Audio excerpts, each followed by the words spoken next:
Is that from the Bigfoot plan? Yes. Okay, folks, we're gonna, sorry. Okay, we're gonna get started now.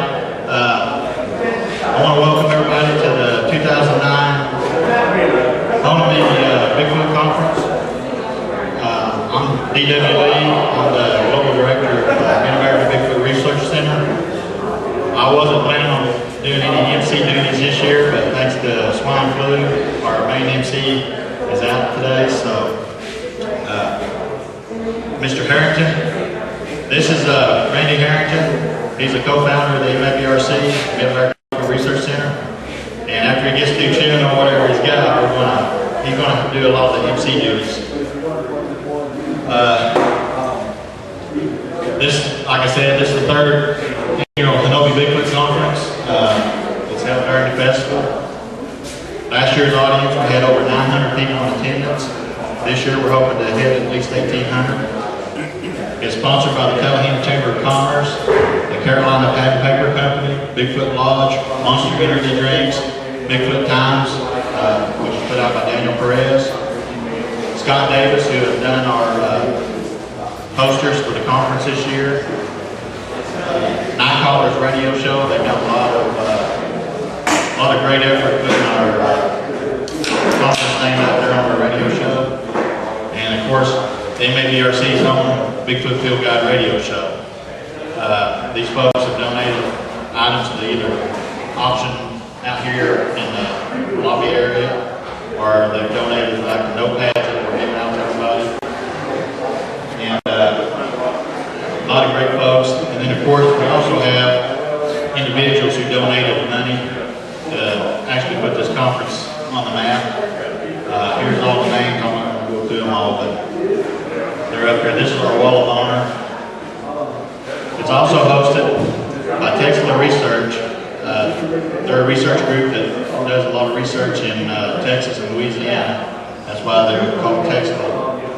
And of course, the Mid-American Bigfoot Research Center. And we like to refer to Texas Research as our sister organization because we're so close to these guys. They're a great bunch of guys. Their booth is back over here. They got some more stuff that we're bringing in later to sell. We got pop and chips over here. If anybody gets thirsty, we got water too for those that don't like drinking pop. All kinds of stuff to buy, souvenirs, stuff like that. Today's schedule, we're really behind because we've been up in the mountains since Monday, and it's kind of hard getting down here and getting everything set up. First thing we're going to do is, of course, the opening of the conference, and we've got some special things we want to talk about that occurred this week. Then, first workshop is how to use research equipment. What we're going to do is we're going to bring some of our equipment up here and show everybody how to use it.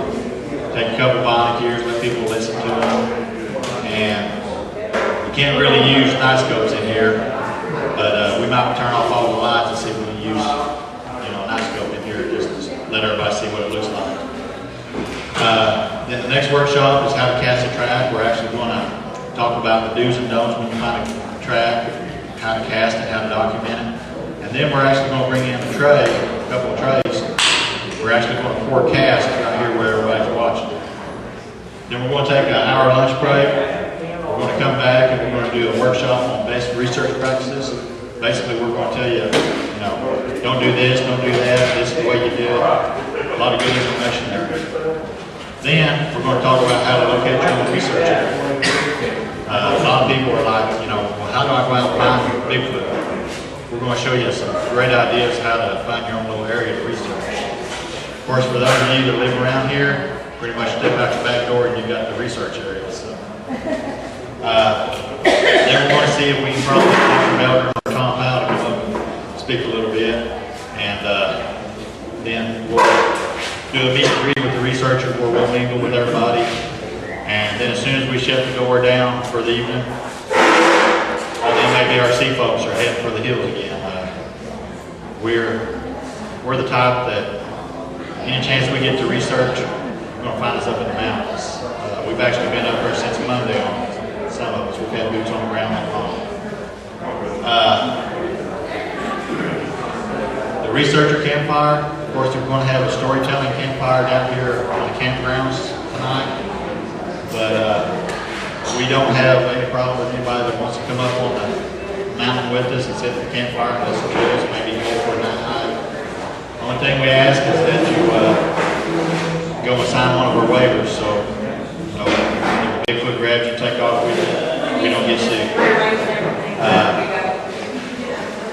Just talk to one of the MABRC researchers. We got our badges on, or we got our t-shirts. They'll let you know what's going on. You got to obey the camp rules. Basically, we leave zero trace. We don't want to leave no trash up there. A few simple rules is just really common sense. Limited space is available, so we can't take 200 people up there on the ridge with us, but we'll take 5 or 10 people with us. Of course, the Saturday schedule, we're going to open up at 8 a.m. in the morning, and we are just going to stay with it. It's going to be non-stop. We've got Robert Swain, who does the Last Watch cartoons. We're going to have him at 8:15. At 8:30, we're going to have Mike Hall. Where's Mike at? Mike? Whenever y'all get done, come on up here. Then at 9:30, we've got Scott Charleston and Chris Foreman of OU, and they're going to talk about how to use today's technology to do research. Should be a lot of great information. We have our good friend Scott Nelson, who is a former Navy cryptolinguist who has been studying the Sierra Sounds. That's some recordings done back in the early 70s. And he's come to the conclusion, based on his experience as a cryptolinguist with the Navy, that the Sasquatch actually has a language. Bigfoot has a language. So he's going to come up here, talk about his experiences, his research, and it's really amazing stuff. After 11, after we have him, we have Colin Hudson, who is an Oklahoma native, who has wrote a book called Strange State. It's a great book. It has a little bit of ghosts and stuff like that in it, but it's got a whole chapter about Bigfoot and some of the stories that he's got in there I didn't even know existed until I bought the book. Then I didn't put it in there, but we're going to squeeze lunch in there for about 30 minutes. We'll come back and we'll have Harvey Pratt, who is an OSBI forensic artist. For those of you that were here last year, you've seen his presentation about some of the sketches that he's done for witnesses on Bigfoot sightings.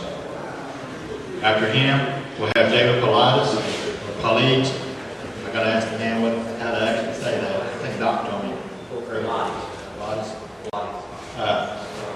He's with North American Bigfoot Search. This is a group that is funded by some folks out of Silicon Valley. They do this full time. A lot of great information in his books. He'll be here tomorrow and be selling his books. Then we have Tom Powell. He's going to speak at 3 o'clock. And of course you see, respected Bigfoot researcher. He's wrote a book called The Locals, which he's got for sale back here. You might say it's the Bigfoot researcher's Bible. A lot of good information in there. He was up on the ridge with us last night.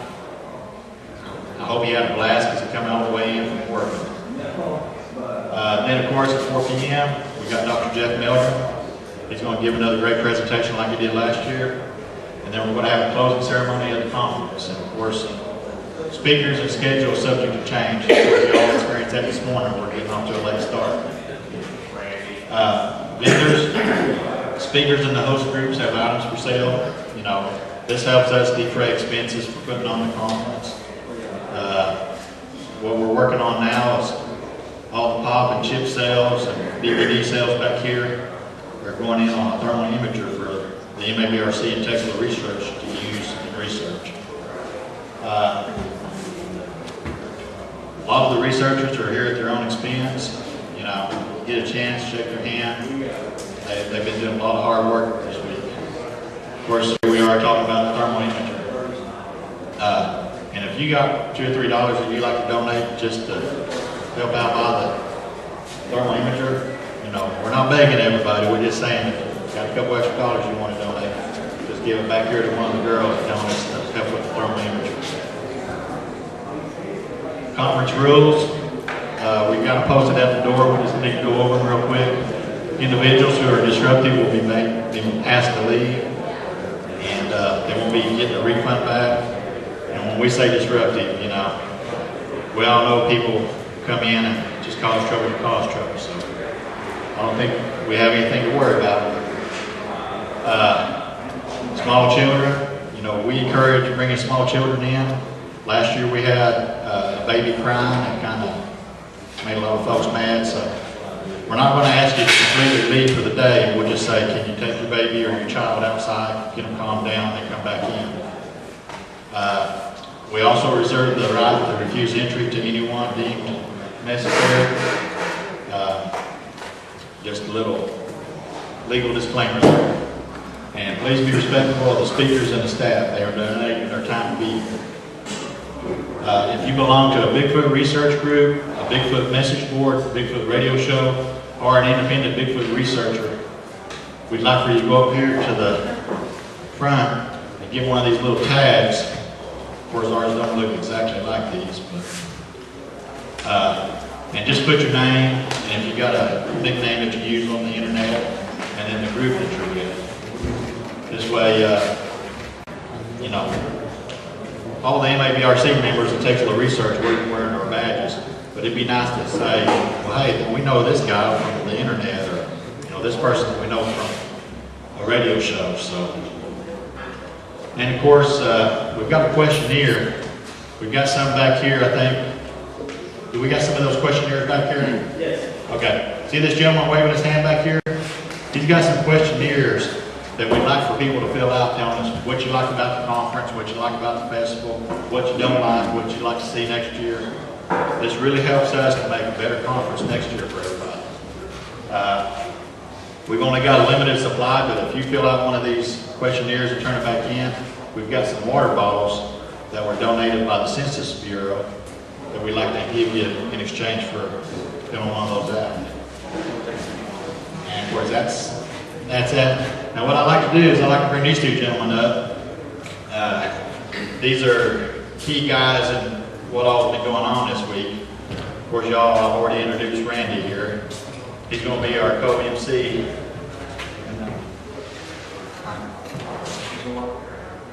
Yeah. So, and of course, this is Mike Hall. He's from Tesla Research. He's one of our speakers. Now, I'm going to turn it over to them. I'm going to run some pictures for them. But they've got an interesting story to tell. And we'll let Randy start off about the background on it. Well, what I'll do is I'll tell you, we came in on Monday, and it was about dark 30, and we wanted to camp a lot further back than we normally do. We normally just stay up on a ridge back here. And, I mean, I'm still reeling over what happened to us. We're taking two ATVs and my Polaris, and we're taking the rough roads all the way back there. And when we get all the way back, which is probably about 4 or 5 miles back to where we camped, Dave had lost one of his walkie-talkies. Roy. Oh, that was Roy. Roy lost the walkie-talkie. He was like, man, I just bought those. It was camo color, it was nice. But what could you do? I mean, you got 4 miles of trail, you're not going to find that walkie-talkie. But so, and Dave was like, oh man, and I had some pictures in my pocket and a couple pictures I lost. So keep that in mind. They lost 2 things on the trail. We stayed there all night. Not a whole lot happened. Maybe a tree knock, maybe a vocalization or two, but it was pretty uneventful night for us. The next morning, they came back the way that we had went to the campsite to look for that walkie-talkie. Couldn't find it. I have been on that trail probably 15 times. I've taken people up there so many times over the last few days on that same trail, never saw anything. And here's the kicker. Last night, we're cruising around about midnight, 11:30, and we're up along that same trail, and as we're coming up the trail, there's a rock in the middle of the trail, and with a bag, and another rock holding the bag down. And I'm like, what the hell? I was just up here. There was you, myself, Tom Powell, And your friend. and where's he at? The university guy. Yeah, professor from Murray State. Oh, there you go. Hey, Marvin Leeper, right there.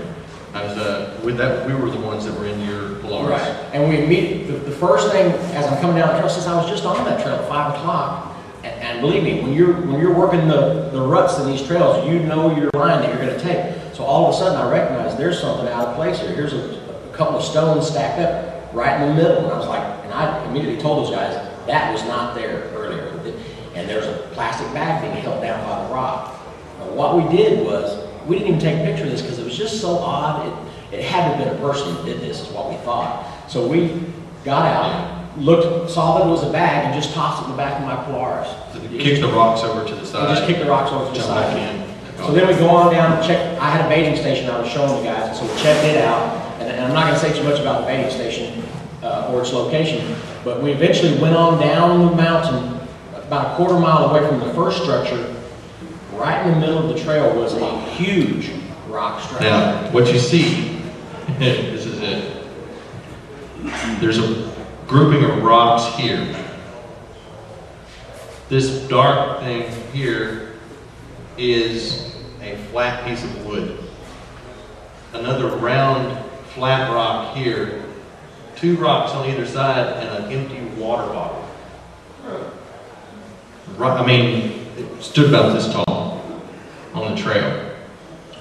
Now, again, we thought somebody's messing with us. Yeah. You know, this is not even, okay.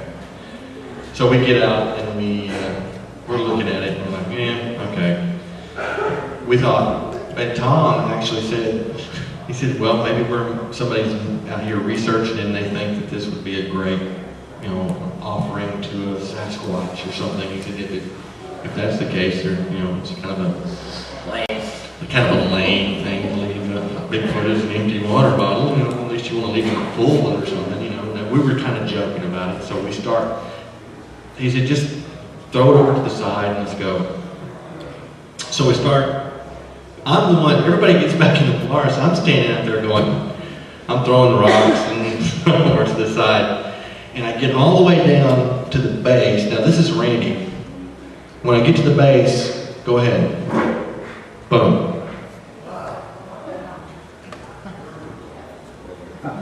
4 days earlier, we lost a walkie-talkie. 4 days ago. Couldn't find it.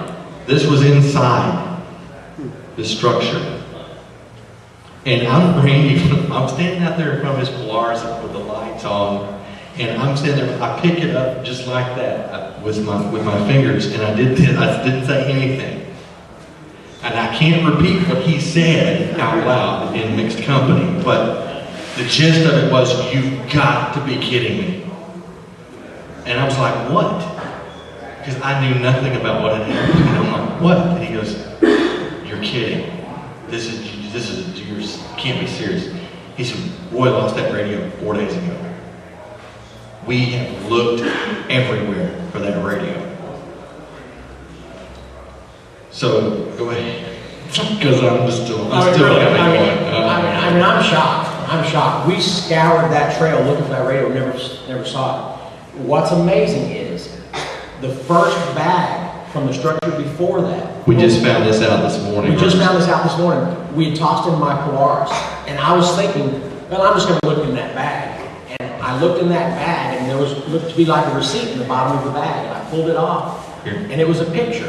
And I'm thinking, 2004 was the print on the back of this picture. I'm like, it's an odd picture. What does it mean? And then I remembered that Dave said he lost a couple of pictures. So we went to Dave, and that is one of his pictures that fell out of his pocket the same day we lost the walkie-talkie. 4 days It was ago. in this bag, Held down by a rock. on a rock, held down by a rock. That can only tell me that they had to have been watching us on the trail or following us on the trail and watched things fall out and then collected them. I'm floored. Now, the thing of it was, the last time Randy had gone up the trail, and I corroborated this without Randy knowing, he had taken the guys from OU, the film students he showed them a bait station and showed them the area. This morning when I got up and was coming down this way, I saw him and I said, hey, I got some questions I want to ask you. I said, because we had the big rain yesterday here, and if you were here yesterday, you know that it started light and then all of a sudden the bottom fell out and it poured. And it was just, you know, this guy and this guy were scrambling to get tarps up to where they were camped. Then they had to go into Talahena to pick up Dr. Melvin and Tom Howell. And so they were just like, and everybody was here. We were all here getting the chairs set up and doing all the work here. So these guys were in Talahena.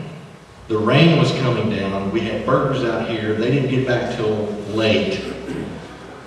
And from that point, so somewhere between around 5 o'clock when you got back with with the OU guys, and 11 o'clock when we first found all this is when this stuff was placed, because I asked them, was there anything on that, because they took the same trail, was there anything on the trail? And they said, before they knew what I was talking about, they said, no. What's funny is, So that, I like that particular stretch because it's nice and ruddy and it's pretty steep and it's Yeah. a pretty fun trail to take. I've been on that trail probably 15, 20 times since we've been here. Do they know that's my primary trail? Did they know that's where they should put this to get it found? It's amazing. I looked at that. Are you gonna fingerprint that? Are we going to fingerprint it? Well, of course. There's been too many people. Well, Randy found it. He's been touching it. I've been touching it, and Dave touched it. I mean, I guess if we were going to fingerprint it, we could identify his prints, my prints, and Dave's prints, and if there's anything else on there besides those three, and that might wield something. So I'm going to put it back in the bag. You know, Now that you just scared me because I'm like, crap, we've been. but you know, when you go into this as an investigation, say, wow, man, this is a piece of trash. Hey, what's this? And you're already contaminated. It's dead. You know? Oh wow! Oh yeah. You know, if I thought that everything was Bigfoot related and treated it the way it should be treated, then I'd be bagging everything and labeling it. I'm so amateur, but I mean, I'm so caught up in the moment. I was like, hey, look, everybody, this is wild, and look at this. And The one thing I can say about him, I've never seen him speechless. When we saw him, when I held the radio up, the words he did say I can't say here, but what he did was even funnier because he jumped out of that Polaris like he was coming out of his skin and was running around screaming, I don't have a camera, I don't have a camera. And I'm like, I've got a camera. So yes, sir. Have you thought about going out there again and leaving something out there? We did. Okay. Yeah. Tom was very adamant. We have to leave something in return. If they return that to us, we can't not say thank you and not do something. We had Randy usually carries candy. He had none with him. I didn't have a camera, no He didn't have candy. So we did some stuff with some pine branches and a red paper tag thing. And we made a little arrangement with it on the same stone structure and left it. And just left the area. So I guess later today we're going to go back and kind of snoop around and see. And what's interesting is they lost more than one picture, so there's more pictures out there, so we may still receive other structures We don't. with the remaining pictures, I hope. We're definitely going to have cameras. Sir? Or they might keep them for their own collection. Yeah, yeah. Well, I was thinking about the radio. When you turn that radio on, it goes beep, beep, you know, and you flip the thing, and I'm like, one of the guys asked a great question, was it on when you lost it? Because if so, if somebody had been talking, they'd been, and how did that person get in this little box, you know, or something, you know, or maybe they were just sitting there going, turning the knob, making it beep, you know, beep, beep, beep, beep, beep, you know, doing that just as an interesting thing, and then decided, I don't know, and then just gave it back. What kind of condition was it in? It was muddy, but you know what? As soon as I handed it to Roy, because we walked up to camp, and before anything else was said, I said, Roy, is this your radio? I thought he was going to fall over with a heart attack. I mean, the guy was like, where'd you find that? You know, where'd you find that? And, you know, we were just like, here, sit down. Because we came back into camp at midnight, and they couldn't find it during the day, so he's like, well, how did you find it at midnight? Yeah, and it was like, you might want to sit down because you're not going to believe this. But we had the pictures to show how we actually found it. Marvin was there, and he was like, well, I'm no longer how would you call it? A detached observer. No, you're neck deep in this now, buddy. Yes, sir? No, well, We're not that high tech. yeah, no. Basically, they Is there were a fingerprint there. there? You know, that's his, you know, it's one of those things where, you know, actually I wish I'd had somebody like Jimmy Chilcott to, you know, hey, look at this. But of course, like you said, we were so Caught up in the moment. caught up. It was like, I tried to grab it like I showed the picture. I had it by the tip of the antenna, and I'm just holding it, and then Randy's, I grabbed it, did a fairy dance, and was hanging on to it. oh my God, look what I got there. He said that, but his exact words were, if this is Roy's, He's gonna have a cow. and he said, and I'm going to completely die. And but the thing of it was, and you made a good point last night, Randy, was had it been anything else, we would have just said, somebody's screwing with us and kicked it over. But because it was his radio that was lost 4 days ago in a completely different area of, and that's the thing, I don't think you lost that in a completely different area. It wasn't in that same location. It was on that trail. It was on that trail, but location. not that location. So, yes, sir? You don't have access to a movement triggered camera? All of our cameras. All of our cameras are, all the cameras that are out are, I think, yeah. But they are notoriously ineffective. We've got them out. We've had them out 24/7 for the last 5 years. Just so ineffective. They avoid them. They see them. They recognize them as something to avoid. Even when you put them in front of a structure or baits, I mean, we still try. We're still trying. But it's just not easy. Cameras are just not an effective tool to catch these boogers. And I think what all the thing is that this shows right now that they're observing us in everything we do when we're out there. They know we're there before we ever know they're there. I've been coming to this area 2 or 3 years before I even met DW and became affiliated with the MABRC. Last night I couldn't even sleep because I'm thinking we've reached a new plateau with the group that's here, because I've been coming here for years. I stayed up there by myself. I got the Ridge Walker video, all this great stuff up on that ridge.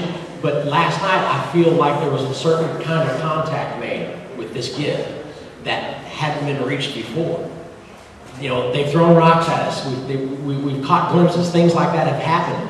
But this is the first time that I believe that they have almost accepted that we're not here to hurt them, and maybe they have a comfort level with us as a group, because that's our spot up there, and I'm stoked. Yeah, to give it back, to be lost and give it back. Yeah.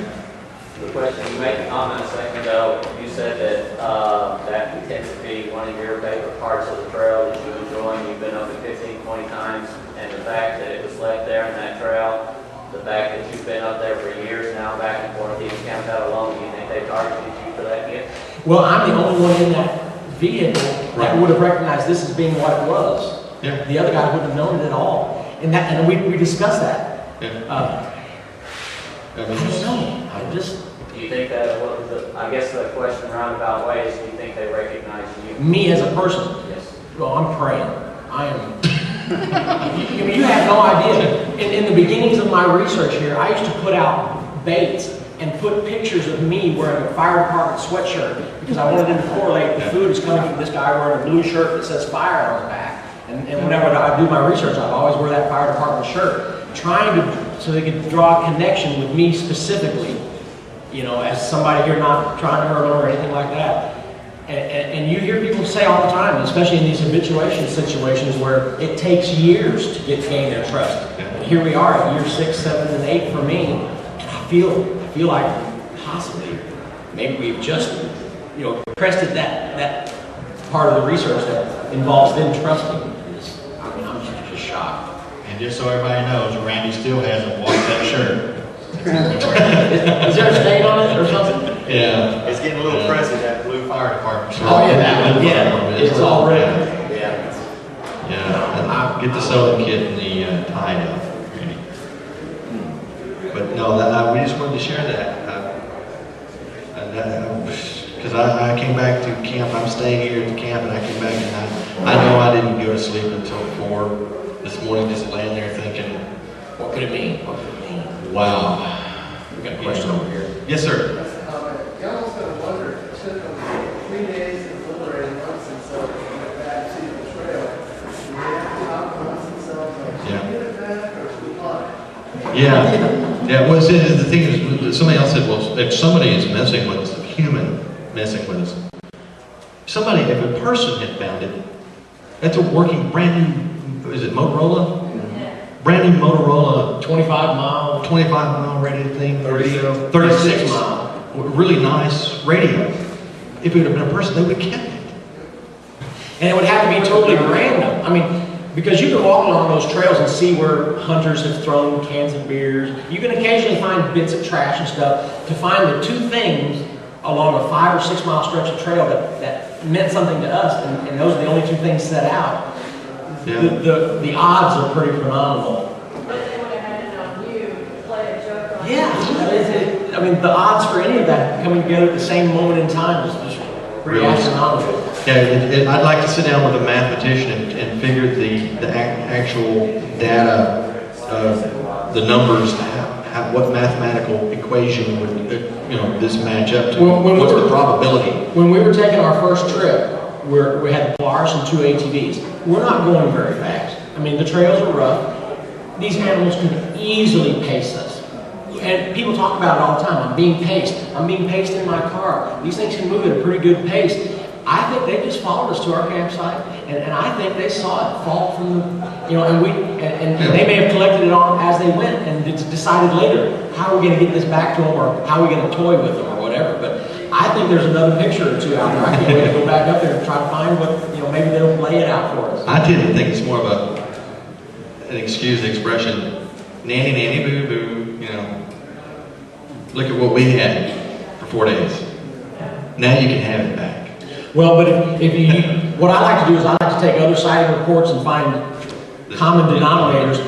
But so Scott Nelson, who just went up to with Ron Moorhead up in the high Sierras of California, said they got up one morning and found firewood leaned up against the side of their tent. So you take that behavior, which was not nanny boo boo. It's, I see that they need that firewood, and I'm going to leave some there. Whether what it means to them, if it's a joke or whatever, I don't know. But it's interesting. I think they realized that we lost it. Maybe you guys want it back. I mean, here's how we're going to give it back to you. Yeah. Now, when you lost the pictures, you lost them individually, they were not in the bag. He just knew that they were gone when we got to the campsite. He's like, man.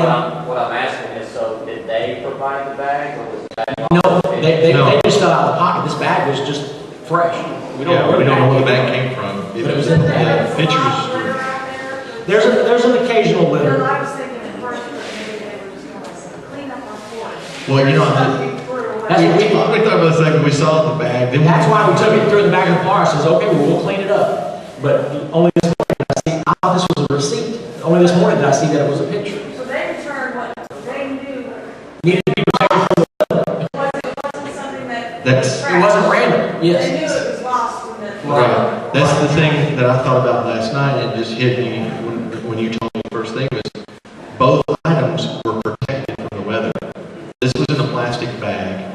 The other was covered with a wooden plank and rocks. And I'm sure that they had to have seen it fall from the four-wheelers. That means they were watching us or following us. Because if this was just laying on the ground, it wouldn't look any different than any other of the thousands of pieces of trash laying along those trails. So they had to have seen it fall. Yep. And that means that they were watching us.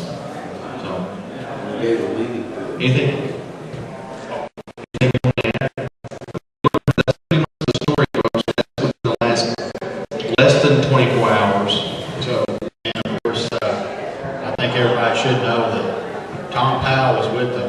Yeah, Tom Powell was, in fact, he was standing up at the back of his car, holding on to the bar.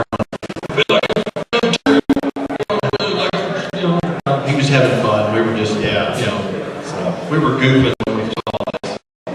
It's kind of like, somebody famous in the Bigfoot community, you got it with you and something happens, it just really makes your day. So. But tell them also, we had a film crew up there last night. Yeah. And on the way back, I said, you know what? I said, we got to put the camera on. We tell them this because this is so surreal. It can only be faked. I mean, this is you got a film crew at your campsite. come back and say, look what we found. And I was like, yeah, you did that yourself because of the film crew here. And so we were going to tell them just not even to film because it is so unbelievable. Go ahead, It Justin. almost would have to be faked. I want to point out too, Come on up here. Come on up here. Ladies and gentlemen, this is Justin Miner. He's with On the Fringe TV show. Go ahead. Okay, I just wanted to point out from the point of view of skepticism, because we have to do that as a crew for the show.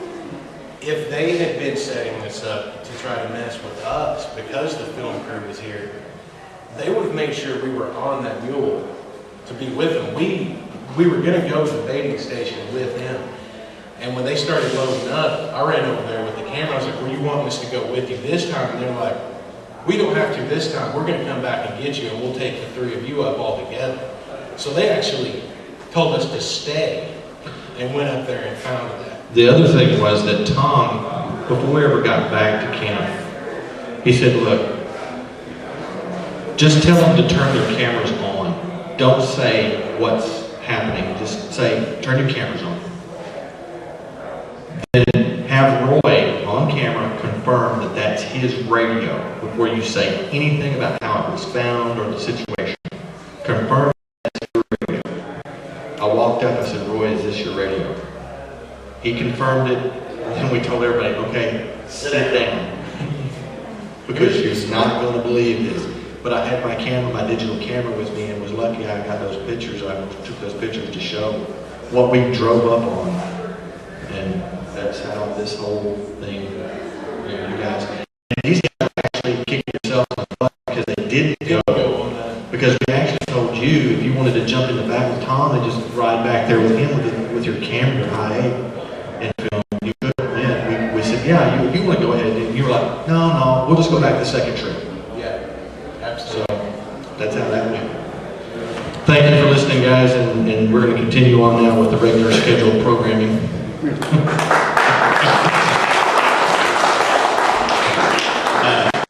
I mean, we wanted to share that with everybody. We're going to try to talk a little bit. We're not going to talk as much about it tomorrow, but we want to let everybody know. I mean, just things like that makes all the time being in the woods worthwhile. Like I said, a lot of us have been in the woods since Monday. Join the Mid-America Bigfoot Research Center on Thursday nights at 8 p.m. for the Bigfoot Field Guide Radio Show.